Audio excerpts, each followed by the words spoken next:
I'll start it. I think we need, the easiest thing I can think of is we need to have a plan to get to, or to maintain or get to a certain dollar spend over, a 2-3 year period.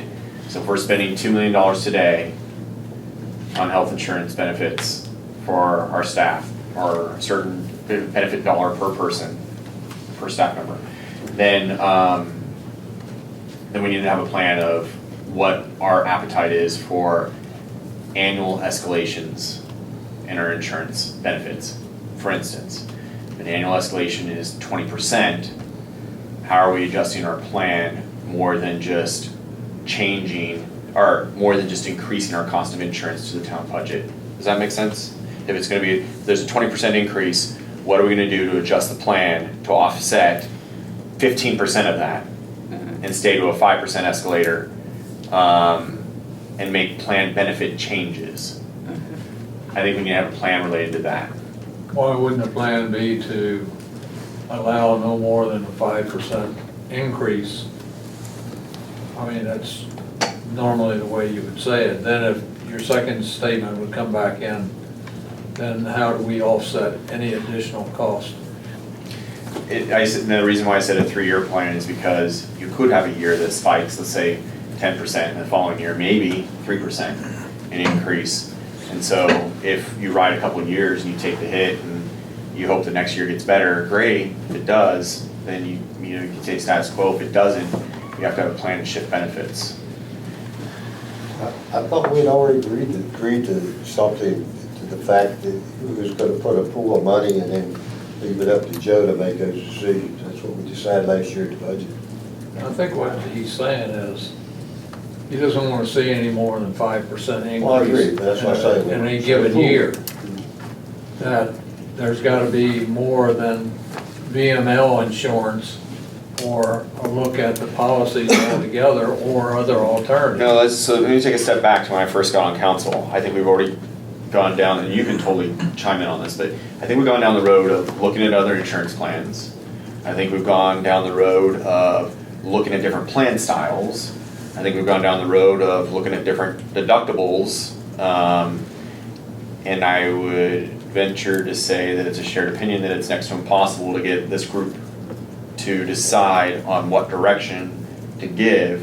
And I think at the end of the day, this last time, is my perception of it was that, we got close to, plan changes and deductibles, but ultimately the budget didn't get the vote we needed to get to where we could fund fully the plan to stay the same, and there had to be changes, which I think Joe made a decision on where those changes went because of the dollars that were allocated. So my thought is, now that we know we've already done all these challenges every single year, I think we give the direction of how much we're willing to spend on our plan benefits, increases, whatever that might be. I'm open to suggestions on that, and allow Joe to work with Julie and the team to adjust benefits as appropriate to meet the expectation, if that makes sense. So you're talking about in totality, if it's $2 million today, is that our limit, or do you want to see a reduction? So that's the plan that I think needs to be part, because I can't remember the total percent of our general fund budget. Health insurance is 20-some percent, 30%. I don't, somewhere in that area.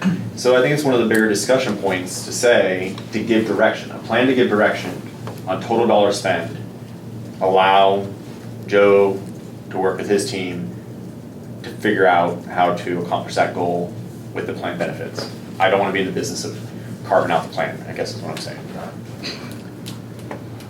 One of the problems that we deal with VML health insurance is that last year we did not have a good year. We had a lot of claims. We had quite a bit of write-off, and that's why we saw the double-digit increase in healthcare. Unfortunately, the plan that we're in, we're kind of looking at the end of a shotgun barrel in February to see where we land. And it's an uncomfortable feeling, because you don't know what the impact it's going to be on all our employees. It's not a good place to be. In my, But every company faces that on their annual benefit plans. They get their actuaries, or if they're self-insured, total spend, and then open enrollment is a period right before open enrollment, they have to make adjustments to the plan of what they can offer their employees in order to mitigate those costs. How competitive, how much competition is there in the VML plan? you know, I mean, What do you mean by that? self-insured. Well, my point is, I guess, we looked into self-insuring with the county and the school board? No, I think actually the county and them just went, they were off VML insurance, and I think they just the last year or two went back to VML insurance. I think it'd be worth looking at the school board, county employees in town of what the possibility is self-insuring and what the cost could be. That's a pretty big pool. Matt, that's why I'm making the recommendation, give direction, let them figure out the options, let them, as in Joe and his team, figure out the options that sticks within that particular budget. Well, the direction or is its $2 cost. million in health insurance is absurd. I mean, that's just, On a $50 million budget. I mean, are you confident that you and staff have exhausted all possibilities as it relates to reducing the health insurance? No, I mean, honestly, we'll look at it this year. If the increase comes more than what council will commit to, we'll have to adjust contributions that employees in, and it's the only thing we have to do at this point. But is that I appreciate that, but is that the only option? Meaning, if we were to look at something really, we gotta go outside the box with this health insurance stuff. Right, and if, Self-insuring with the three entities, whether it's health savings plans, do we have health savings plans? You know, could we come up with a plan that the county's gonna pay, you know, if we go to a higher premium, a higher deductible plan that's gonna cost X, that we set X number of dollars aside in a health emergency fund, and we'll pay the X percentage of the premium. I mean, I think we're gonna have to be really creative to try to find ways of driving down this cost. And without employees, our employees, you know, I think there's studies done, our employees are not making above average wages in their jobs compared to other jurisdictions. And I mean, we have some employees that are barely getting by, and then all of a sudden you're going to be increasing their health insurance, you know, premiums.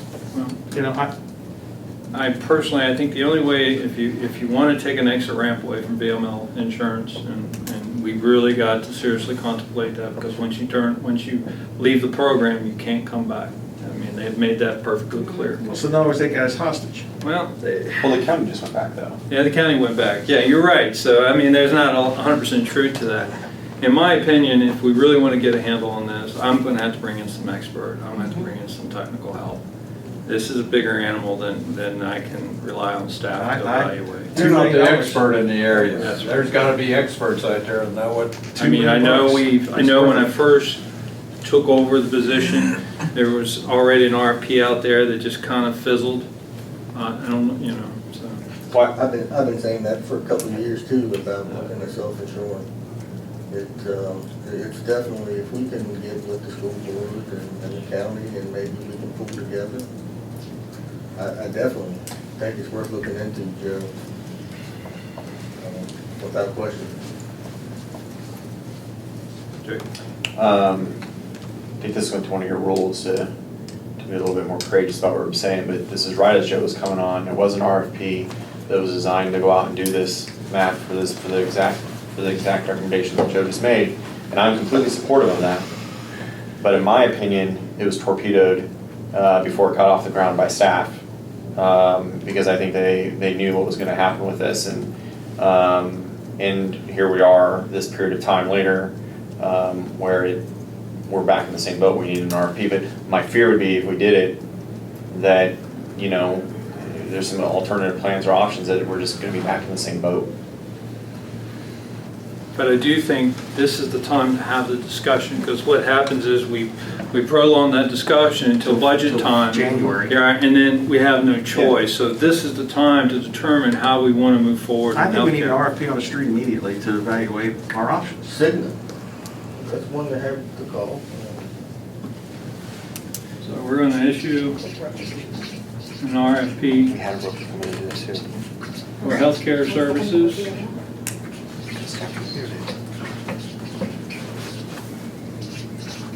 It's like, we didn't have like, it's like interactive. In 45 days? What do you think, Jim? Doable? You're gonna brush off the old RFP, I Okay, assume. so- Yeah, I think I so. know nothing about health insurance, that's for sure. So Is Jason's hard. 45 days, task staff to get an RFP out on the street. And I was pushing it, I think we probably maybe want to tighten it to 30. I was gonna No, say. BJ's gonna, but I think 30, because I gotta get out, I gotta get somebody engaged, I gotta find the funding, and I gotta get, yeah, there's a lot of legwork, but this is the time to talk about it. One point that I would really stress in this RFP, well, I don't know if it's in the RFP, but I think we need to specify the possibility of self-insuring. Oh, I think, I agree. And then secondly, how creative can we be with a health, I don't know what you call it, not a health savings plan, It's like Yeah, the health- HSA. Yeah, the Yeah, health he- savings account. yeah. health savings That's what it's account, called, yeah. health savings. How creative can we be with that? Because again, the goal's not to punish the employees. That was also discussed last time, and as long as we were paired with VML, I think that was a tougher thing to do. But yeah, I think it would be great. I think that's the route to do to mitigate.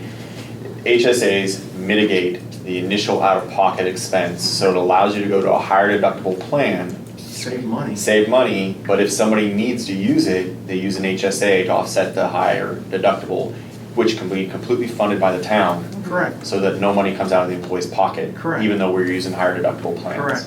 Yeah. We even have to ask who's gonna champion this one. Gary. Jake, Jake, Jake. Jake. As every town employee Jake's should being their fair voice from the guru. jail. Today. Jake All right. gets mad at me every year. All right, good. Healthcare, I think this really will address council's issues on the overall cost. I think number 2 on that, Joe, would be at the end of that, obviously the evaluation work, we went through that process. At the end of the day, you need direction during the budget on what to do with this. And I think it needs to be dollar direction on health insurance spend. I think that is probably the ultimate goal of this. Because we're probably not gonna be able to make a plan change, right, for budget? Yeah, I don't know. I think For us to exit out, exit out of VML, start a new insurer, I right, think, I we'd don't think have that's to gonna happen by February. February, thereabouts. We have time. Okay. It all depends how quickly we can engage and get working on it, and where it takes us.